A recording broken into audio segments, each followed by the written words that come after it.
Hello, welcome to Loremaster's Lair. I am not your Loremaster today. Today I am starting a new series to look over information I have overlooked over the years. The lore of items. This last July 4th weekend, during downtime with family, I flipped through some Pathfinder books on hand during my downtime. And I realized there was so much lore in these books that I overlooked because I just saw items as equating mechanics. So I took notes and then plan on doing an around monthly series, closer to whenever I feel like it. You know me by now. To help clear these out. So, hello, I am the Happy Merchant, here in the Loremaster's Lair, here to sell you on my wares. Would you like to take a look inside? There are 3 books which are going to be the main focus of these videos, especially for a little while. Going back to the old Pathfinder Chronicle days, we have Classic Treasures Revisited. This was one of a series of older books where Paizo looked over classical options, both from D&D and real life, and examined the lore in sets of 10. Most involve monsters, but this one involves some of the more classic of D&D items, finely tuned for Golarion. Then 2 from campaign settings, we have Artifacts and Legends and Lost Treasures. These are 2 books which deal with a wide series of relics, which many appear in adventure paths. Either way, they have nice stories behind them that I am more than happy to share with all of you. Today's main themes, dealing with topics recently covered, gives us focus on the land of Linnorm kings and plains, with a few sprinklings of others. First on the chopping block, we have the Horn of the Linnorm kings. These are legendary horns which, utility-wise, are heralds of the coming of brave warriors back from the grave. Barbarians whose only purpose is to fight until either their enemy is on the ground, or they themselves are. It is said these horns call warriors straight back from the domain of Gorm to continue the endless fight they enjoy so much. That said, these spirits are not spirits at all, but constructs. Therefore, the question if they are truly are the spirits of dead is open-ended. These are sometimes called Horns of Valhalla, their classic tabletop name, but take their more common name because of their association with the land of the Linnorm kings. When it is said these horns are carved or created for the funerals of their greatest warriors, or in honor for when they set sail in retirement to Valenhall. However, not all horns are of the north, or even necessary horns. The followers of the god Kid and Kaelin, themselves lovers of a good fight, have created enchanted drinking horns which activate at toast, and are said to never run dry. On the Goran shores, similar objects are made of conch shells. And finally, dwarves have created horns that can summon their own kind. But this is not exactly the place for the commonplace. Only the finest of the rare items make it to my market, even if background is often needed. So the first item actually up for market is the Linnorm's Lament. Carved in honor of King Brunjorth of Giantsbane, this legendary horn was carved from the horn of a Linnorm itself, wrapped in 4 bands of meteoric iron. Its first duty was to summon its warriors to row the ship, sending King Giantsbane off to Valenhall. The Linnorm's Lament is special in that it can be used multiple times a day instead of only being usable once a week.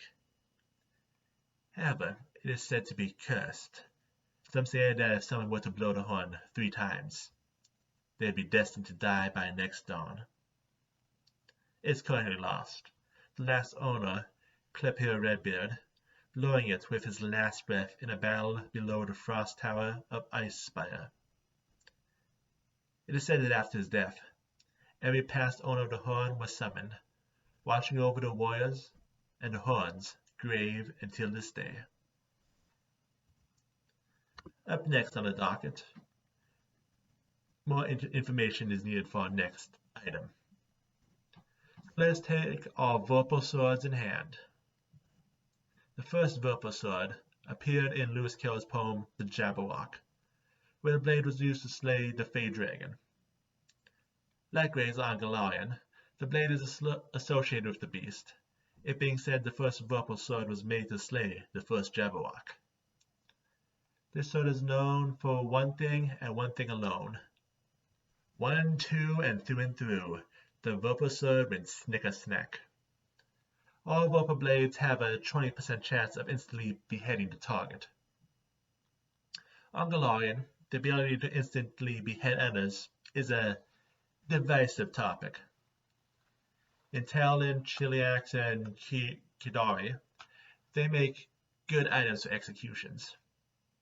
Others, like Bravoi or Andoran, instead see them as unethical, or at least unsportsmanlike. Elves see their blades as inelegant, while gnomes see random chance as interesting. There are faiths that also favor Vorpal weapons. Orgathoa's followers do a ritual known as Reaping, where they kill as many people as they can with their Vorpal scythes. Gorm likes as much death as possible. Serenway, Goddess of Mercy, sees such weapons as ways to kill people with as little pain as possible. And Rovagug just wants to see the world burn. It should also be mentioned, it is not just swords that can be Vorpal weapons, but any kind of blade. Examples being given include blade scarfs, temple swords, and Urumi. Thankfully, goblins have not figured out how to make a Vorpal dog slicer yet. Of course, our item is from another area which has debated over Vorpal weapons. The land of the Linnorm kings. I already told you today's theme, you should have expected this. Considering how important the killing of the region's titular creature is, there are many who consider the use of Vorpal weapons used to kill Linnorms to be cheating. Not like such blades are not made, or that they eliminate all risk. So we have Crunmir the Wurm-Eater, a +2 keen returning throwing Vorpal axe, overcompensating for something, specifically forged to slay the Linnorms, though the blade has yet to succeed. Sure, maybe in its long history does have some dead dragons on its build, but the tales of this axe almost always end in the hero's death and the axe's disappearance to where it waits for another to find it and one day succeed at its intended task. The most recent tall tale is of a hero who slew a Linnorm he was sent to hunt down, but was crushed by the Linnorm's body when it fell.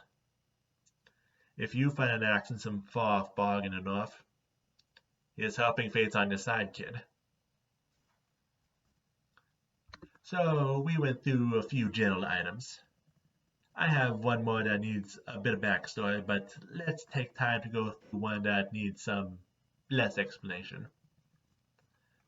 To finish up on our trio of items from the land of the Linnorm Kings, we have an axe. Fiendsplitter. Legend says the blacksmith, Narjali Janistotur, returned to her village to find it attacked by fiends. The town all fought, but were overwhelmed. She woke under rubble, not a living person in sight. In rage, swearing vengeance, she returned to her forge, desiring to craft the finest axe she ever made. As she was walking, another villager, heavily wounded, walked up, touching the axe, and left. This went on, one by one, with Najali eventually realizing these were all the ghosts of her people, the ones who had stood beside her in their last moments. The last was the village leader, a priest of Torog, with the god's holy symbol appearing on the axe blade just as it was completed. largely looked into her finished work, and saw in the gleaming blade no human reflection. And so the axe fell to the ground of the lost village, all ghosts having taken part in its forging. At first this appeared to be a +1 Demon Bane battle axe. One will find that, in the presence of demons, voices start to arise from the axe, calling for the creature to be slain. It can also use Blessed Weapon and Lesser Restoration 3 times a day on itself. As for where it can be found, it was taken to the Whirlwood during the Third Crusade. The demons, knowing well the blade and its reputation, put aside their tricks and rushed the young Inquisitor who was its current wielder. At the dawn of the Fifth Crusade, at the beginning of Wrath of the Righteous, the blade rests in a rock's nest, a few miles west of Crunmir, waiting to split some demon heads. You know, just a tip.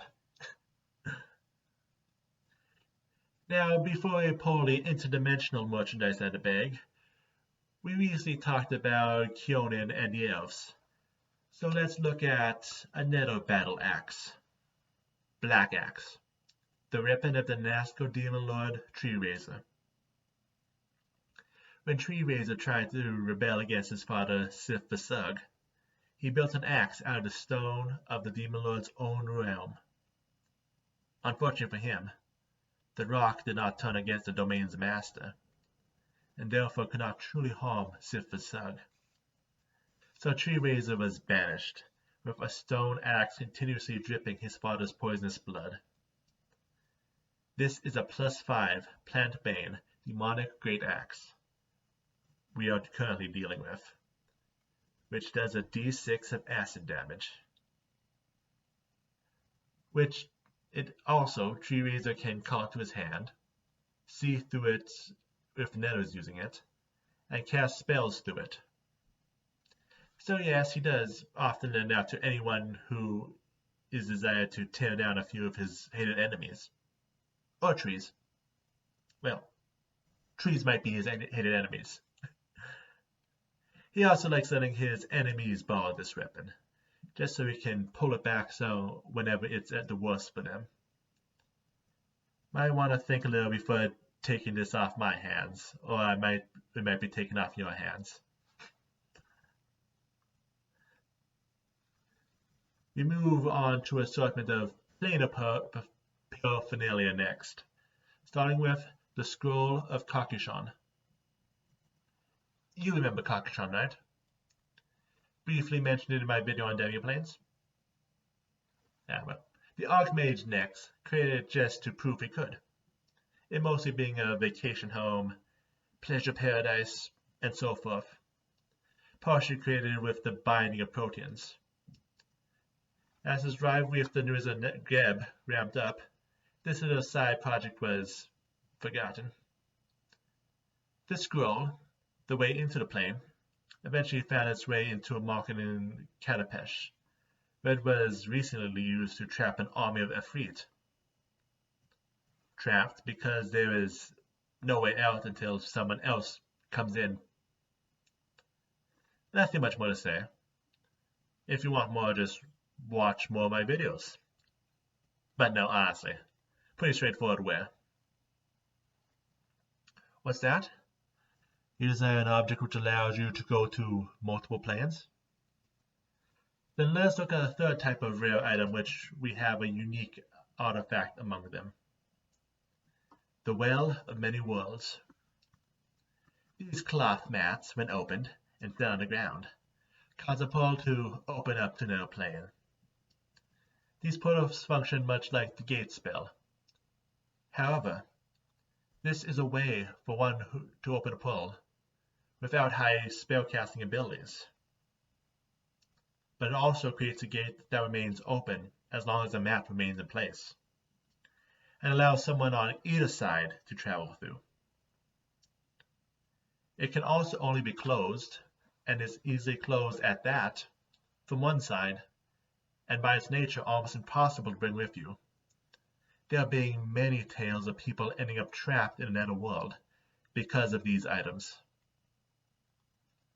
In terms of Galarian, Nexian scholars first wrote of these items in -41 AR, stating knowledge of many of these being made by the Shui people and the people of Tianxi. Eventually, knowledge of how to make them spread across the Inner Sea region, but the magic skills needed to craft the item and the risky nature of these items have made them rare. There are stories of phantom thieves using them to get away without a trace. There are stories of dwarven merchants maintaining multiple portals to create a small multiplanar trading business. There are tales of accidental demon invasions and of revenge spread by spreading multiple cursed versions of this item throughout a town. It's a legend people will always try to chase, whether they get lucky or unlucky. It should also be noted that, through study and error, it has been found these items are not random. It would give the same response if placed the same way in the same 5-foot square. Scholars have also figured out how to calculate where a portal will go before the portal is actually used. But this is a complex math problem that only a few can do successfully. Get out your calculators. But for an example of these wells, we have Tegresin's Devouring Well. You remember Tegresin, right? The Laughing Fiend. As in the prison of the Laughing Fiend. See that demi-plane video if you are confused. Either way, this well is like any other well, with a few exceptions. One needs 2 drops of blood, one from yourself, and one from another to travel within. And of course, there's a chance that one might find themselves within the prison of the Laughing Fiend. First discovered in X, it recently came into possession of the blue dragon Bezalos, the Looming Thunder. He lends it out to the unexpected, as part of the deal he himself made with Tegresin. But now, having gone through some places we have talked about, let's go with a high-ticket object that would get you to many of the places we have talked about in those 4 planar videos. Astrolabes. During the planar videos, I made a point of going through how the outer planes have their own sense of direction. These objects of unknown origin help with that. These objects can give a place direction. Specifically, the tags we were given list north, south, east, west, down, up, in, out, back, forward, past, and future, among others. There are many cartographers who have used these to make maps of the planes, which of course only makes sense to others with an astrolabe. It can also be used to detect where portals are and what lies beyond. These objects are rare, and origins vary. We know of the existence of 3. One from Nishabur ruins, currently kept in the Foy Logos in Absalom, etched with Kelish and Aran markings. One in Magnamar, etched with Aslanti, and one in Balkros Museum in Absalom, etched with the Dezeriac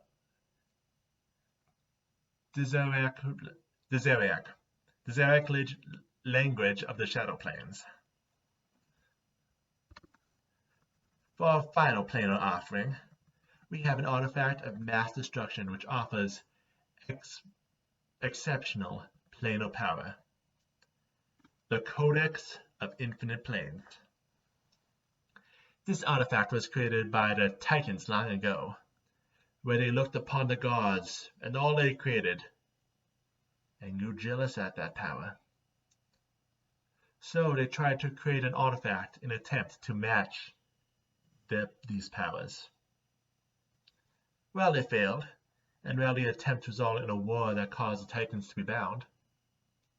This 300-pound book still can grant great power at a price. First, the first time one opens the book might be enough to destroy them unless they pass a DC 30 Fortitude save. Also, attempting to learn one of the powers in the book can cause one to go insane. However, the spell-like abilities one can learn include Create Greater Demiplane, Planar Shift, Gate, Banishment, and similar powerful planar abilities. However, to put the final danger in the coffin of planar dangers, using one of these powers results in the risk of a catastrophe. These include teleporting everyone within 5 miles to a random plane, causing a hurricane and earthquake to hit at once, summoning demons to try to destroy you, trapping your soul, forcing you to be reincarnated every day, to curse you to have to face one of your evil clones of yourself every few days, have Shinigami attack 444 random people, to be confined to your corpse after death, never able to leave, to become giant and continue to grow bigger, to be stuck at level 1, to destroy all magic items you touch. Stay off the card. To have a good deity try to kill you, to stop all magic from working forever within 1 to 4 miles, to have the area become wild magic from 1 to 4 miles, to permanently trap the area in darkness, to make it so the sun never sets in the area, to cause a zombie apocalypse, to summon titans, to cause a meteor shower, to reverse gravity, to switch the alignments of everyone within 5 miles, to switch bodies with your greatest enemy, and to make it so you cause sonic damage every time you speak. This also occurs if one tries to destroy the book. Is that a price you're willing to pay for power? Now, with the planar-related items out of the way, there is still one planar-born item on the list. 7. Straight from the Runeforge, the Alara'hai, the 7 Swords of Sin. These swords were created and given to the 7 Tasklorian Rune Lords, each with the personalities of the first wielders trapped inside. Since there were 7 of them, let's go through them quickly, in an order that you will understand if you understand classical literature. Ashia, the Sword of Lust, is a +5 flaming longsword that can affect a person hit as if dominate monster. Was first wielded when Runelord Sorshan stabbed it into the leg of her least favorite harem member, telling all of the members of her harem to fight over it if they wanted access to her private chambers. The exotic swordswoman the sword is named after was the winner, and one of the few of them left alive at the end of the day. Ungarato, the Sword of Gluttony, is a +5 Ghost Touch vicious falcona, which can change people into voodoo zombies. Was stolen by a barbarian of a North pre-orphan tribe, only for him to fall under its thrall and eventually bow down to Runelord Kroon as a grave knight. Chelin, the Sword of Greed, is a +5 keen scimitar that turns people into a crystal statue. It came as a pair. Those who crafted the blade also delivered its own first wielder in the form of an artificially built woman of living gold. Shintori, the Sword of Sloth, is a +5 short sword, which forces those hit to teleport. Was at first a huge enough disappointment that Rune Lord Itharius summoned Zil to slaughter those who made it, only for the leader of the band to actually realize what it could do. Galvok, the Sword of Wrath, is a +5 returning throwing greatsword, which explodes in a fireball with each successful hit. Was first wielded by a shouty gladiator, who faced wave after wave of enemies, until his own explosions brought him down. Tenarius, the Sword of Envy, a +5 defending bastard sword, which dispels the magic affecting its targets, was given to ruler Tanasi's eldest son, until the abjurationist's betrayal left them both dead. And finally Barket, Sword of Pride, is a +5 spell throwing speed rapier, which is invisible. Was a weapon that Rune Lord Zendagul would only give to the best. But he realized he had no martial skills, so he settled for twisting Azata for years until it would serve him loyally. Alone, all valuable and powerful blades anyone would love to possess. Together, an amazingly beautiful collection. Finally, last on the ticket tonight, we have a blade made by Celestial Origins. I know, you probably have heard that one before, but this is one we have evidence has been at Celestial's waste. This is the Talmedor blade, the lost blade of the patron of Andoran. This +2 holy mithril longsword was a favorite of the Avriel, and one he was happy to lend out to those in need. It also gifted those who held it with enhanced sight, low light vision, and +4 perception, and made one immune from being bound, specifically from paralysis and petrification. However, he no longer has this blade to hand out to people, because he gave it to someone who betrayed their vows to freedom in an attempt at glory. Former Eagle Knight Paladin Khalidia Sumathia called for Talmedor's aid when she went to fight in the Goblin Blood War. He appeared and presented her with the blade, but gave a warning. If she took it, she would never use it, and when she needed it, she would not have it. Being selfless, she took the blade to fight. However, again and again, she always arrived at battle too late to do any actual fighting, or too early, which tipped off the enemy and gave them reason to retreat before the battle happened. Frustration and pride had her make a deal with a devil, or more specifically, a Hell Knight.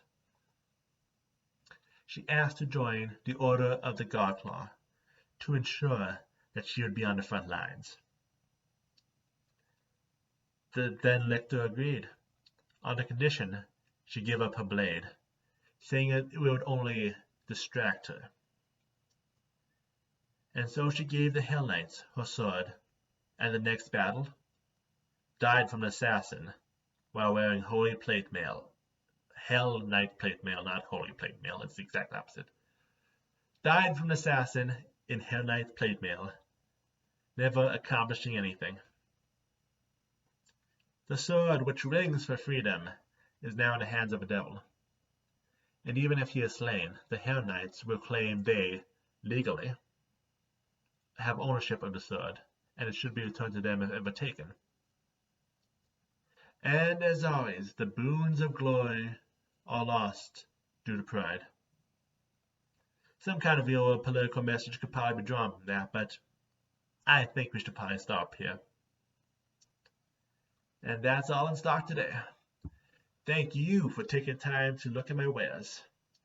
I hope I was able to sell you on something interesting you intend to use yourself.